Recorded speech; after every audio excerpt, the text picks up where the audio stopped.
Hi folks, welcome back to the channel. This is Jason, host of Fighting Words Financial, and today I'm going to talk about the genomic revolution, how that affects you as an investor, and how it might affect you in the future as a consumer of genomic medicine and the positive impacts on sustainability and something really wild, DNA as a storage medium. Now keep in mind folks that I'm not a geneticist or I'm just some nerd on the internet who likes to read a lot. This video isn't meant to be an authoritative resource. It's really just a primer to get you started on the road to understanding what the genomic revolution really is. The subject of the genomic revolution is very complex and it's very nuanced, and it can't be easily understood even if you just want to know enough about genetics to benefit as an investor. What I'm saying is one YouTube video is not going to be enough. You're going to have to do a lot of your own research. This video is going to be part of a multi-part series exploring the very exciting possibilities of this scientific phenomenon from the perspective of a potential investor. This is also going to be the least technical video of this entire series, and I hope that it provides you a roadmap to a very basic understanding of the three major roles that genomics will have shaping a better future for humanity as more of the mysteries of DNA are untangled by scientists, engineers, and artificial intelligence. First of all, let's get this out of the way. Genomic stocks were up big last year. I think actually that ARK Invest's Genomic Revolution Fund, run by Cathie Wood, was probably the best performing ETF of the year. If you're suffering from some degree of FOMO, fear of missing out, or you feel like you've missed the boat on these investments, let me assure you that you have not. The genomic revolution is just starting. It's probably going to last a generation or more before these technologies even begin to mature, and there's a lot of room to run in this sector. The companies that are valued the highest today might well be worthless when the dust settles from the first of several inevitable waves of industry shakeouts, bankruptcies, and mergers, and some well-known early industry leaders are going to fade into obscurity. I'm not saying anything negative about the state of the industry today or any particular company. This is just how investing in a technological revolution works. Most of the companies in any technological revolution that you believe to be a sure thing, no matter what your justification for that belief is, probably won't perform to your expectations. I think this is even more true with the genomic revolution than it is for any other emerging technological revolution right now, including electric vehicles or the emergence of the next generation internet. The genomic revolution is quite simply orders of magnitude more complex. With that understanding, more than any other technological revolution in the past, I think it's going to be more beneficial for most investors to hold a broad mix of stocks from this sector and to consider using an ETF or mutual fund if you don't have the financial means or both the scientific and business expertise to pick genomic stocks. So let's get started. First, I wanted to break down the most important areas of impact, and let's call them subsectors of the genomic revolution. Those would be sustainability, disease, and information storage. The last subsector, information storage, is probably going to be the hardest one to grasp. Eventually, I'll be doing individual and nuanced videos on each subsector of the genomic revolution, but today I'm going to go through them rather generally with a supporting example for each one that shows, hopefully, that illustrates just how amazing an era it is that we happen to live in today. I'll probably be adding more subsectors to this list as time goes on and revamping this video as people let me know that I didn't include this or that in this video, which my subscribers always do because I invite them to let me know when I'm wrong in the comments below and when I may have left something out of my analysis. The first subsector I want to talk about is sustainability, and within that subject, I want to give you a few examples in the areas of food security and renewable resources. Now keep in mind, there are actually thousands of subtopics within this subsector, but for the sake of brevity, I'm going to limit myself to one example for both food security and renewable resources. Over the coming decades, climate change, a growing global population, rising food prices, and economic disruption will have both significant and uncertain impacts on food security. Government policy responses to global challenges aren't going to be enough. They never are. Policy options like water allocation, land use, food trade, post-harvest food processing, and food price controls may help to slap a band-aid over the problem temporarily, but we're going to have to stick to the time-honored tradition of our species of innovating our way out of food security problems.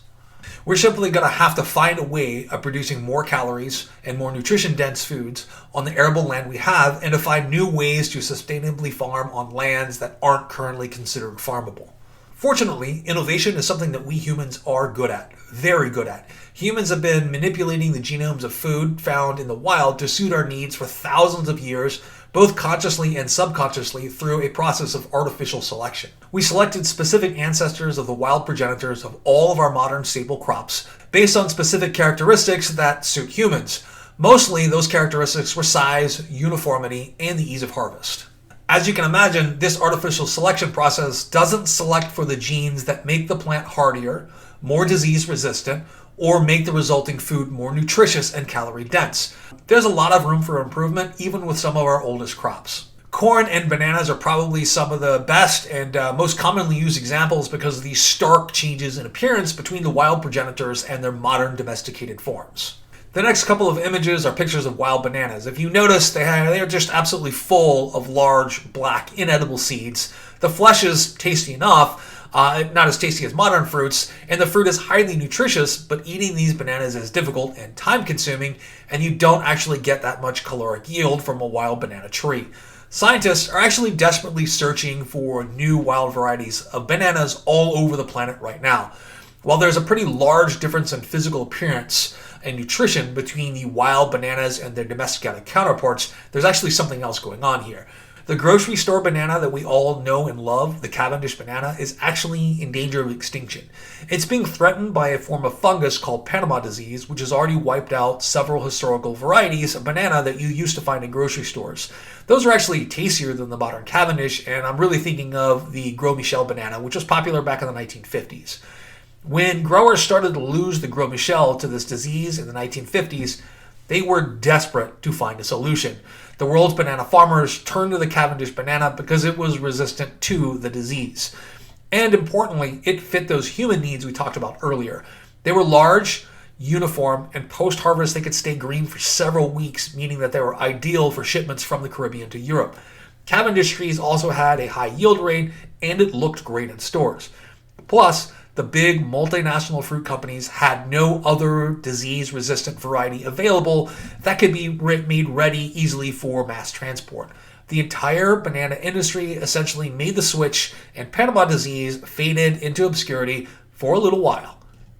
That was at least until natural selection reared its ugly head and new varieties of Panama disease emerged and the threat of banana extinction came roaring back.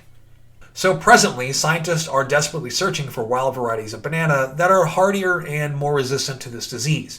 In the past, perhaps with another type of crop facing a similar threat, the solution to this problem may have been in the chance discovery of a disease-resistant variety that was already in cultivation. But the banana industry is almost a monoculture, with 95% of all banana trees being Cavendish banana trees, and all of those Cavendish banana trees being genetic clones of the original variant. Even if a disease-resistant variant was found, with traditional crossbreeding methods, the entire industry and an important part of the food supply chain for millions of people would suffer, as it would take years, maybe decades, to develop disease-resistant trees that yield edible fruits. There just isn't a guarantee that simply crossbreeding two varieties produces a tree that is both disease resistant and capable of yielding market-ready fruits in a time frame that's acceptable.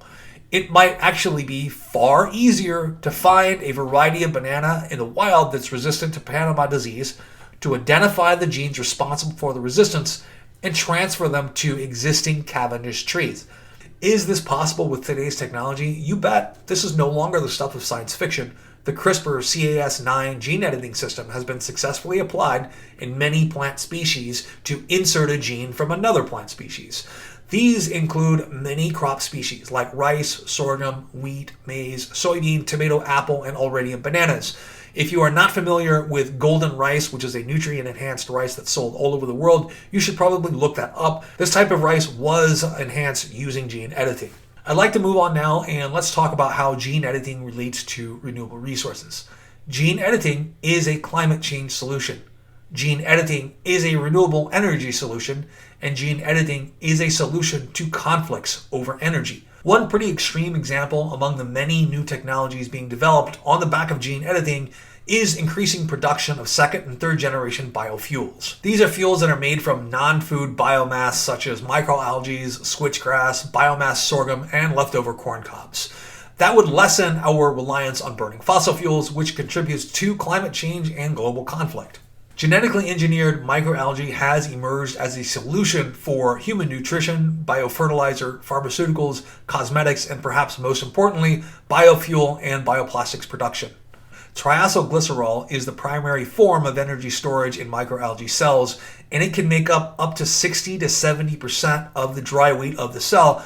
In 2008, a United Airlines airplane completed the first transatlantic flight powered by second-generation biofuels derived from a chemical process. Wide commercialization is still some ways away, but these fuels are actually being used right now at airports all across the United States, and fuels derived from microalgae show promise and research continue. Among all projected applications, though, microalgae-derived polymers are some of the most promising for the production of petroleum-free plastics. Almost all plastics today are derived from petroleum. Less than 1% of annual plastic production is bioplastics. With the rise of electric vehicles and the increased use of other renewable energy sources like solar, it may be that bioplastics actually becomes the most important application for genetically modified microalgae. The next subsector I'd like to talk about is, of course, disease, and it's probably the one that's foremost on the minds of most investors, even though I think the other subsectors are of equal importance. There's absolutely no way that I can cover everything in a short YouTube video involving the potential for genomic medicine. I'm just going to outline a few important things, and I'm going to miss a whole lot more. I'll be making follow-up videos, of course, for sure on this subject, but this is something you should be investigating on your own, and it's likely to impact your life and your health. There's a whole new crop of genetic testing companies out there that are expanding our knowledge base with rapid and inexpensive next-generation DNA sequencing. These tests can often be ordered online by a consumer using telemedicine.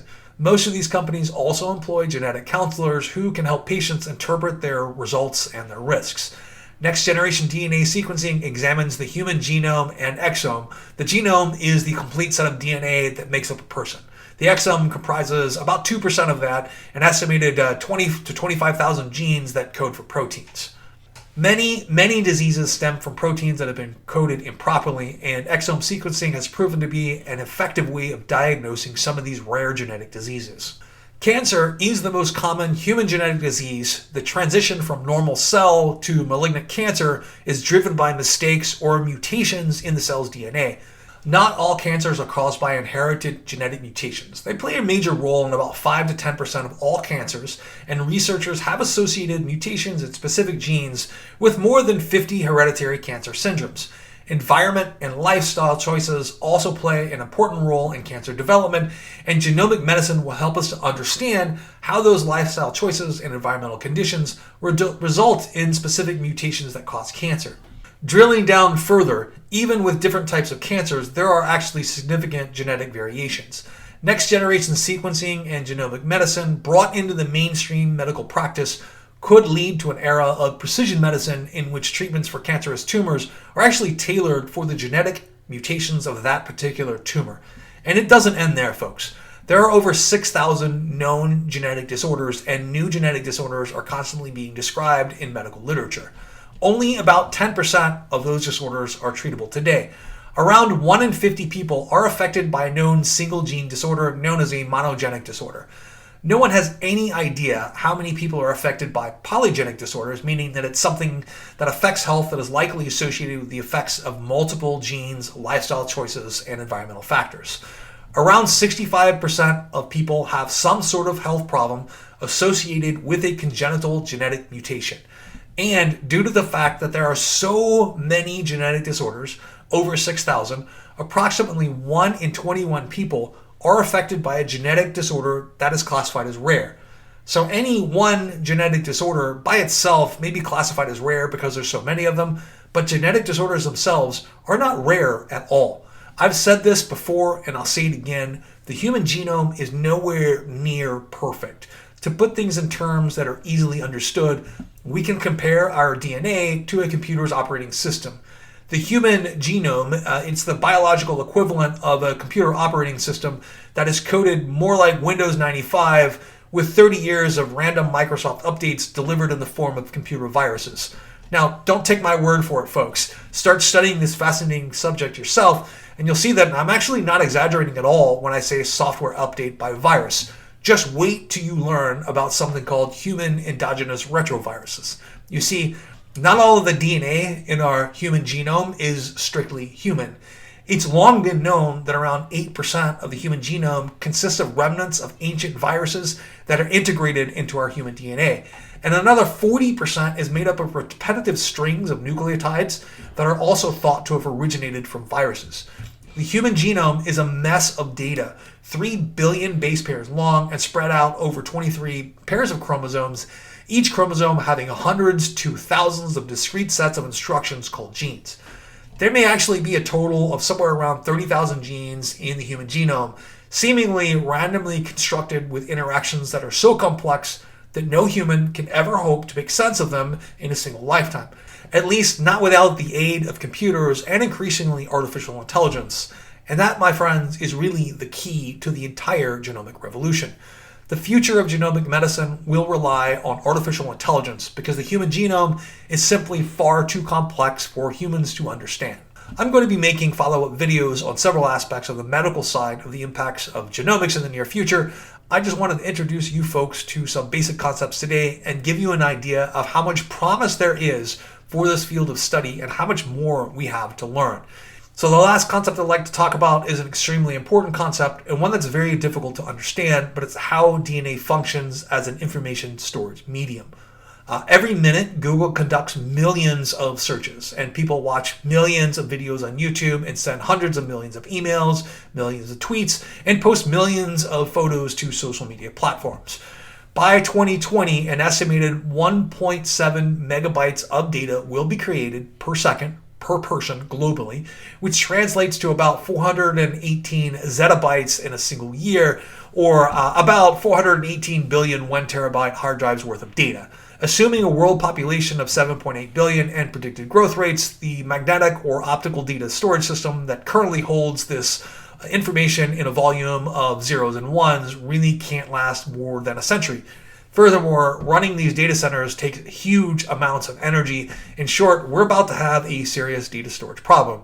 This problem is only going to get more severe over time. Fortunately, nature has provided us a way to store information in an incredibly stable and dense manner. An alternative to hard drive is actually DNA-based storage. DNA, which consists of long chains of nucleotides represented by the letters A, T, C, and G, instead of ones and zeros, is actually nature's information storage medium. Data that we humans create can actually be stored in these sequences of letters, just like the instructions for protein synthesis and behaviors are stored in DNA today. Does this sound far-fetched? It isn't really, and it's actually happening all the time. This isn't science fiction at all, once again. Emily Leproust, the CEO of Twist Biosciences, perhaps best describes the process of turning DNA into a new form of information storage. When a scientist uses DNA editing software on their computer to send a text file representing a gene that they want made into synthetic DNA that is printed on a silicon wafer, they're already doing exactly that. The text file that contains a long string of the 4-base system of letters A, T, C, and G gets translated into the 2-base system of ones and zeros, so that computer on the other end of that file transfer is able to translate that string of ones and zeros back into the much more data-dense system of A, T, C, and G. It's starting to make a lot of sense to think about using a more efficient, denser, and less energy-intensive manner to transmit and store data. DNA can accurately store massive amounts of data at a density far exceeding that of electronic devices. The simple E. coli bacteria, for instance, has the storage density of about 1019 bits per cubic centimeter, according to calculations published in 2016 in Nature Materials by George Church of Harvard University and his colleagues. At that density, all the world's current storage needs for a year could well be met by a cube of DNA measuring about 1 meter on each side. The prospect of DNA storage, once again, is not science fiction. It's not just theoretical. In 2017, Church's group at Harvard adopted the CRISPR DNA editing technology to record images of a human hand and to imprint them into the genome of E. coli. which was then read back out with an accuracy of greater than 90%. And researchers at the University of Washington and Microsoft Research have developed a fully automated system for writing, storing, and reading data encoded in DNA. It's going to take some time, of course, before this new method of data storage moves past the novelty stage to full development, but folks, that day is coming. We'll be talking about this subject more in the future as well. Folks, I hope that you can see now that the genomic revolution is more than just curing a few diseases that you may have heard about. I didn't even scratch the surface of everything that might be accomplished in the field of genomics just in our lifetimes. I hope you enjoyed watching this video as much as I've enjoyed learning about the world of genomics. Keep an eye out for more videos in the future as I dive deeper into subtopics and relate them back to you in a way that you can benefit as an investor. So please hit that subscribe button so you don't miss any more videos that I'm going to follow up with in this series. As always, it's okay to disagree with me. Feel free to tell me how wrong I am in the comments below. I look forward to hearing from you. I'll see you next time.